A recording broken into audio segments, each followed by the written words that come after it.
So today we're going to talk about faces, because there's a whole lot about faces in today's readings, except for we don't always realize that's what the conversation's about.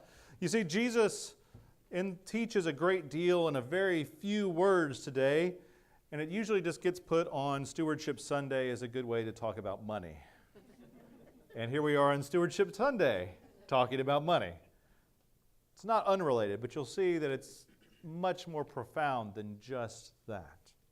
Jesus uses a term, and we've all heard the term a million times, hypocrite. It was a pretty new term in Jesus' age. It was only a couple hundred years old, and it related to the theater, that is the theater of the Greeks, and there was a character who wore two masks, the famous two masks that you see in most theater companies, one smiley and one frowny, but they would literally wear them on each side of their head. One was smiley, one was frowny, and depending on what was going on, the person would come out and act either with their back and a frowny face or with their forward face and a smiley face on. They literally had two faces. So when someone is two-faced or a hypocrite, we're saying the same thing, and it literally refers to an ancient theater practice, a character that had two faces and said different things at different times, but was one person. Needless to say, it picked up pretty quick because we all can understand that one pretty easily, right? This is not a hard one to misunderstand or misconstrue. We know what it means to have someone who is hypocritical or two-faced in our lives. Jesus is faced with that situation today because he has one of those things that you know you're in real trouble for. Taken contextually at this part of Matthew, Jesus has overturned the table in the temples. He's teaching. He's trying to help people understand about God. And there's constantly people trying to trick him into saying things that he shouldn't or do things the way they want him to do it. And he's constantly resisting. But then in come two groups of people who hate each other completely. That is the Pharisees, who are absolutely about the temple and the authority of the temple, and the Herodians, who are about the rule of Herod, a guy who's not too wonderful in his own right. And they hated each other because they were opposite ends of the same spectrum of power. They wanted different things. It'd be the equivalent, if we want to translate it today, to say the Republicans and the Democrats came up to Jesus and agreed to ask him a question. You know it ain't really good when somebody at that far extreme agrees to come together against you. That's the only thing that's united them, is whatever you've done and they don't like. And they fill the air with some of the most ridiculous story you've ever heard in your life. Oh, we know you're a good guy, Jesus. We know you're so nice and you don't treat anyone mean. Buttering up in every way they can, and they ask him a question that they think they've got him. They've got him fixed because the question is, do you pay your taxes or not? And they have this in their head. They have a very clear idea of how this is going to work because they've put him on the horns of a dilemma in their mind. That is, should you pay taxes is a yes or no question. And that's how you always get somebody, is in a yes or no question. You'd paint it as extreme, sort of that question of when did you stop beating your wife? Well, I never beat my wife. That's not really, but if you say no or you get stuck in the question itself. It's the same here. They ask the question, how do you pay your taxes? And they're expecting either yes, you should pay your taxes. And if Jesus says yes, you should pay your taxes, then he's not really a very good rabbi or Jew because, well, Caesar's a bad guy. He's crushing his people. He's literally crucifying Jews every single day, killing his people. Why would you fund the enemy? But if Jesus says no, don't pay Caesar, then they can say, oh, well, then you're against Caesar, and we should turn you over to the authorities to have you crucified too. You're an insurrectionist. You're a rebel. Down with the rebels. You're a terrible guy. And so they think they have him fixed and put him in a cage where he has to answer one way or the other. These two-faced people think there are only two possible answers. They'll find out there's more. At the same time, we have this story in the Old Testament of faces in conversation with Moses, right? God is talking to Moses, and Moses is worried because God has said he's not sure he wants to be the God of Israel anymore because they keep making these golden calves and worshiping them and causing all sorts of trouble, and they won't listen, and they're just a pain. And Moses says, just be the presence. Be near us, God. Be near us. Be with us. That will set us apart from the nations.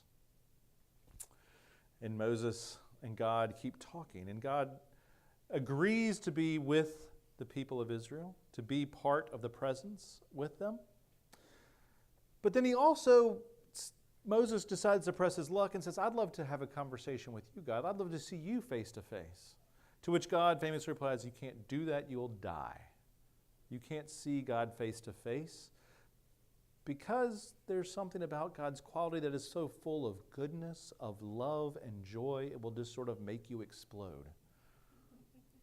You're just so full all of a sudden, and everything is so right with the world.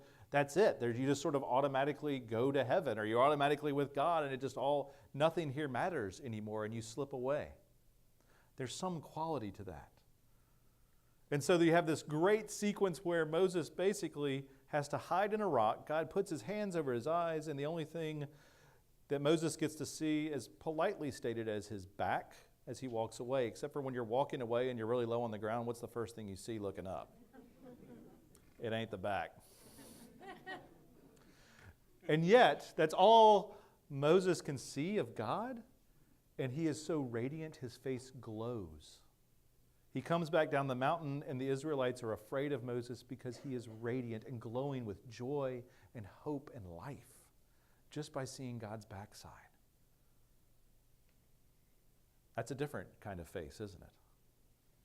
A face of fullness, of hope, of love, so radiant that it changes us. So Jesus gets asked that question, who should you pay? And he asks to see another face. He asks to see a coin. Now for us, that's not a big deal. We get a coin out. Whose head is on that quarter? George Washington, not a big deal, right? Except for Jesus tricks them with a question in the way that they didn't even realize they were getting tricked. That is, they're in the temple precinct, and they were supposed to exchange their money. Any of the Roman coinage was supposed to be exchanged because it was idolatrous. To have an image of a face was to have an idol in the ancient Jewish world. And specifically in this case, the title that Jesus asked them, who is that title? Whose face is on there? And of course they say Caesar's, but does anybody know what was written on the ancient coinage of Rome? It'll sound familiar. Ceasar, King of Kings, Lord of Lords, Prince of Peace, Son of God. Sound familiar? Vaguely? God, it was a coin that not just sort of vaguely said, here's Caesar, it's sort of, in God we trust, sort of blanket something. It literally declared God on a coin, that Caesar was God himself. So if the Pharisees reached in their pocket and handed him a coin, they proved that they were already breaking the rules and that they probably were more aligned with Caesar than they wanted to let on, Pharisees or Herodians. So he already has them dead to rights. He could have easily just stopped there and said, gotcha. But Jesus isn't done because he's trying to make something more fundamental than a question about money. And be very, very clear, the question is far deeper than money. Whose head is it? Oh, it's Caesar. And he says famously, give to Caesar that which is Caesar's, give to God that which is God. And it's sadly been preached a lot of times is, okay, go pay your taxes. Except for that's not what he's saying. The easiest way to say this is a question that everyone got right at the 9 o'clock service. And I asked the kids, any of the youth in the room, tell me what belongs to God? What belongs to God? Everything. Everything. It's that easy. What belongs to God? Everything. We believe as Christians that God made everything with a word spoken at the beginning of creation. Everything belongs to God. And let's be real clear about what we mean when we say that. Not just earth, sand, soil, water, air, all of that kind of stuff. Each of us were created out of nothing. Before you, there was no one like you in the world. And yet God created you. All of your gifts and talents, all of your ability, all of the wonder and joy of the people to your right, to your left, everyone in this room. God created it out of nothing. In other words, everything we have is a gift. And this is the part that's going to really drive good old American Christians crazy. That means anything that you've earned, even all the hard work that you've put in and made stuff, God would say, funny story, I made you and gave you the will to do it in the first place. So even that, and all the things that we claim that we own and did, look at my beautiful home that I worked so hard to get. God would say, that's nice. I gave you the talent and ability to do it. And what does God want in exchange for that? That's the question, right? If God has this primary claim, you know what it is? To love your neighbor, to care for others and care for those around you. And that's it. That's it. Or we can say it another way, God gave you 100% of what you have and says, why don't y'all keep 90, 95%? Just give me a little let on the edges. I get to keep 90%. That's a pretty good investment strategy. That's a pretty good deal. The point that Christ is making and that is made in both of these readings is God is one who gives. So full of love that to even see him is to overwhelm us. To see that generosity and love is to overwhelm us and to take us to another place.